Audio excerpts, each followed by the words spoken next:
Welcome back, trainers. So in this video, we're going to be going over my Stardust management and how do I get Stardust living in Alaska, where it's basically a rural place.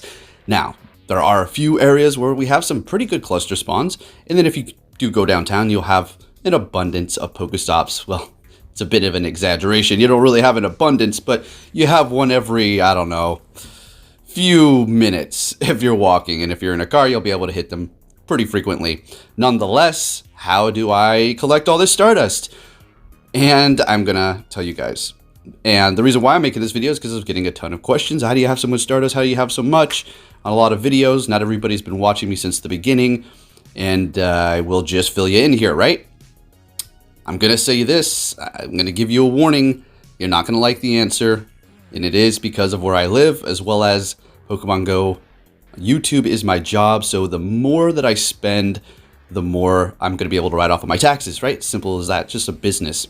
So with that out of the way, let's go ahead and go into all of the tips. Now, I'm not going to be showing you little montages of how I do all these things. I'm just going to kind of talk about it as well as showing my Pokemon here. So first of all, let's just get it out of the way, how I personally do grind, and then I will get into how I used to do it before I did spend a bunch of money. Now, nowadays, since I'm not driving a bunch, I have Athena with me. I can't really go around driving too much. She doesn't like it in the car yet. She's warming up to it. But even before I had her, I wasn't really grinding as hard in the car anymore. Mainly because I'm driving my car into the ground. I can't do the grinding that I used to do. So you're like, well, let's spit it out. What is it? All right. Basically, guys, I'm buying a bunch of Pokeballs. I have incense running all the time. And with this whole deal with them extending the incense and having more Pokemon spawn, it's just made my situation a whole lot better. Not only that, I have star pieces running constantly. So basically my house has about 6 or 7 spawns, which is beautiful. So I do have those coming off and on, as well as the incense and the the star piece going to just continuously catch, and the numbers just go up and up and up, right? Before that, when I used to also spend money and go out grinding, I would just simply go out, have the Go Plus spinning it.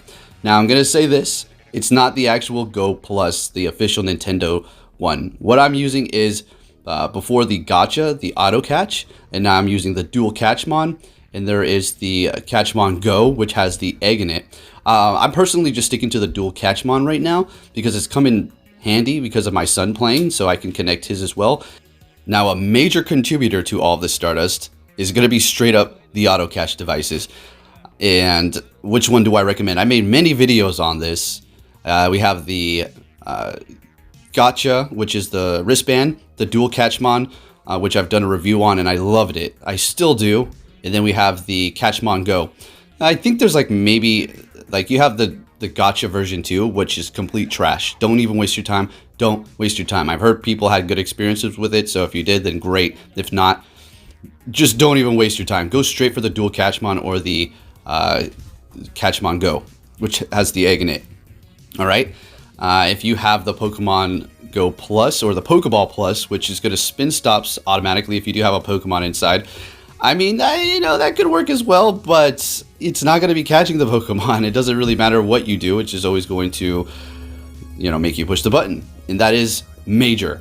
And another thing is continuously have Pokeballs. I'm not talking about Great Balls or Ultra Balls.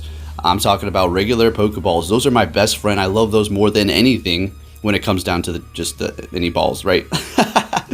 And simple as that. That's why I just love receiving them as rewards or as in tasks or whatever the case may be. Don't care for Great Balls. Really, I don't.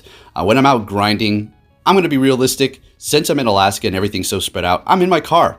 Like on hard grind days, community days, or Go Fest coming up, I might walk around, but I have to, and the Autocache thing is going to be able to do that for me. So you're like, well, are you even playing? You're just driving around and it's auto-catching. It's like, well, man, look, if I lived in somewhere where, you know, I had a bunch of Pokestops, I would be on foot all day, every day. Simple as that. When I'm not editing or hanging out with family, friends, whatever, or errands, then I would be grinding on foot. There's no way I would be walking or driving, but I have to in Alaska. There's no way. It's impossible to grind. I'm not going to go downtown and walk all day. And even if I did, it's still not that great. It's actually horrible.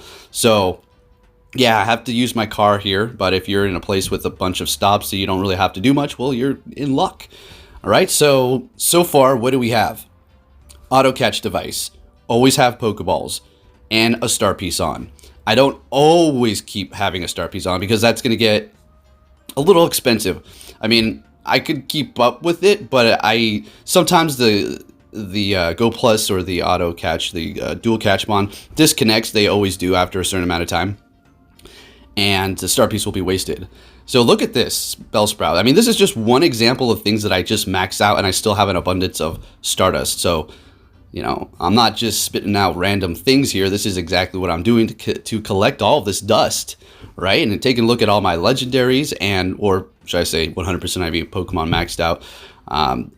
Yeah, you know, I even will show you a Rhyperior that has one attack with Rock Wrecker that I was trying to max out for a duo, but I didn't realize, and I was in a rush, and I maxed out that piece of junk, and I'm still sitting on all this Stardust. Now, I'm not trying to brag or nothing. I'm just telling you. I'm almost throwing it away, and I still have it stacked up because I just continuously have it going, right? And I'm not throwing it away. I mean, it was one Rhyperior, maybe a few Pokemon that I've bought in a second move for that I don't really use too much anymore. We'll make it like 50 or more, right?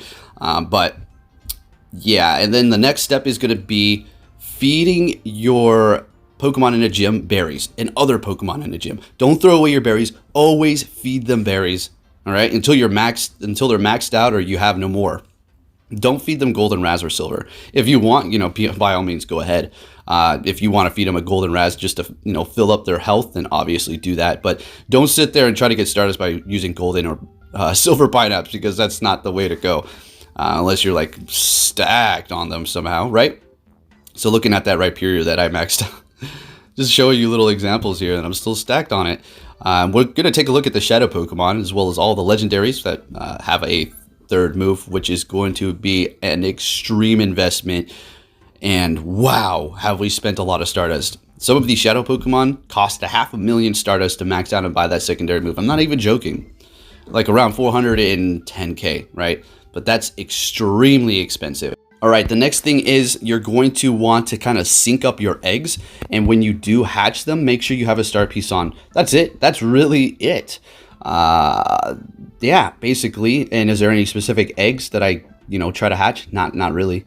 Not really. I don't. I don't really go out grinding too much anymore. Like I said, if I don't have a bunch of eggs when I go out and about and my thing spin stops and collects those for me, then I open up gifts, and simple as that. I know a lot of you are not going to be able to hatch eggs very fast given the current state that we're in. Maybe you're able to get out and about and you're like, what are you talking about? I can walk all I want. Well, good. Then hatch your eggs. Make sure you have a star piece on when they're all about to crack, and kind of sync them up so you're going to be able to take advantage of that 30-minute window and where you're going to be getting extra Stardust from your star piece, right?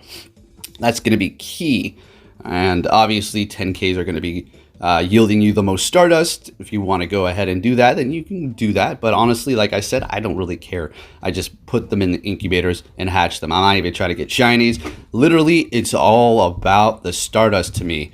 Sometimes I really want a shiny, sure, but for the most part, nah. All right, guys, you ready for the big mystery? How did I get my Stardust before I spent a bunch of money on the game? And that was going to be go downtown, hit all the Pokestops, stack up on Pokeballs, and just keep on grinding and grinding and grinding. That's it. Know my town, know the cluster spawns, go there continuously over and over again like a pattern all throughout the day, and just collect Stardust, hatching eggs, star piece on, and that's it. Feeding berries to the gyms, just doing everything that you can to get Stardust. That's pretty much it, folks. And I spend a lot of money on Pokeballs now. Before, I laughed at the notion of even thinking about purchasing those. I laughed. I was like, why do they even have those in the shop? Who would ever, in their right mind, think of buying Pokeballs when you can get these for free? They're way overpriced. And now look at me. Now look at me. The grind caught up, honestly, and I just don't want to break my car and have to pay like a lot of money to get it fixed, as opposed to just putting in a little bit of money here and there and to get Pokeballs and just put it on a write-off for the taxes, instead of having to cough up a bunch of money that I may not have to fix the car, and where I can put these little increments of money slowly into the game to get these Pokeballs and just put it off as a write-off. That's, yeah, pretty much the long story short. So before putting money into the game, just go downtown hitting stops, collecting Pokeballs, and as simple as that. And now I purchased a bunch of Pokeballs and incense, and that's the way the grind is, man. Yeah. And that's it. So taking a look at these shadows, they're expensive. Every single one you're looking at here has a third move. That's not cheap. And there a couple of them maxed out. The Snorlax, the Gardevoir, the Mawile. Oh my gosh. All together is probably around 1.5 million Stardust. A little bit less, but roughly around 1.3 million for those three. Completely maxed out with the third move. And then you have the Dragonite, Hitmonchan that I did off camera. All third moves, very expensive stuff, so I'm very dedicated to the grind, folks. And the Stardust that you see here is a very small amount that I've had over the lifetime of playing this game. Now, one more thing before I do let you guys go. We can't forget Go Battle League. I do a lot of premium battles, which is going to cost a raid pass, but with all this lag lately, I think I'm going to start not doing that. As you can see, I've earned 5.5 million Stardust in the Go Battle League. Quite a significant amount. Thank you for watching, trainers. If you did enjoy this video and these little bits of stories that I have, give it a thumbs up, and I'll catch you all next time. Take care.